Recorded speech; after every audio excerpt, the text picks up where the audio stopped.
There is no doubt that wolves can be gorgeous creatures, but it is important to know that even if they remind us so much of the sweet, friendly dogs that we now have as pets, wolves are still wild animals.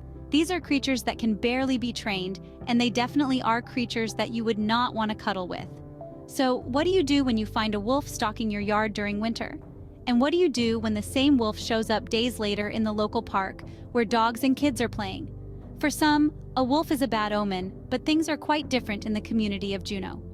In 2004, Alaskan wildlife photographer Nick Jans was out in the snow giving his pet dog, Dakota, a walk. On the way, he started noticing wolf tracks in the snow. Nick became nervous as the tracks were close to his house, but it was quite a relief to notice that the tracks were made by only one wolf. One day, while Nick was resting on the front porch after playing with Dakota, he spotted a big black wolf coming from the woods near his property. Nick immediately felt fear as the wolf headed towards their home. The large black wolf looked like it could easily hurt him and his dog. Before Nick could make a move, Dakota started to run after the wolf. Nick could not tell if she thought the wolf was another dog that she could play with, or if Dakota was running to attack the wolf so that she could defend her master. Nick was immediately terrified. He knew that the wolf could hurt Dakota with just one blow, but he could not approach the wolf by himself. He did not have anything on him that could protect him if the wolf turned on him. So he stood from a distance, unsure of what to do as Dakota approached the huge black wolf. What happened next shocked Nick. Nick could not believe his eyes.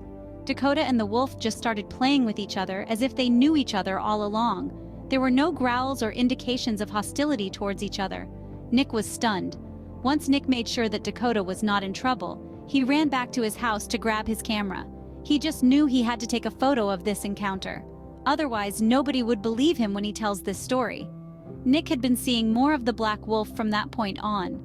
The wolf seemed to like Dakota, and he would often come to visit to play with the dog. Even Nick's wife found it amusing, although they both still kept their distance when the wolf was around. They thought of calling the wolf Romeo when Nick's wife observed the black wolf coming out of the dogs to play with Dakota again.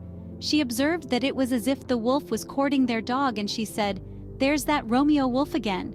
The name just caught on. Although Romeo seemed to be friendly judging by the way he treats Dakota, Nick knew that he was a wild animal. Wolves needed their own space, and so he just watched from a distance.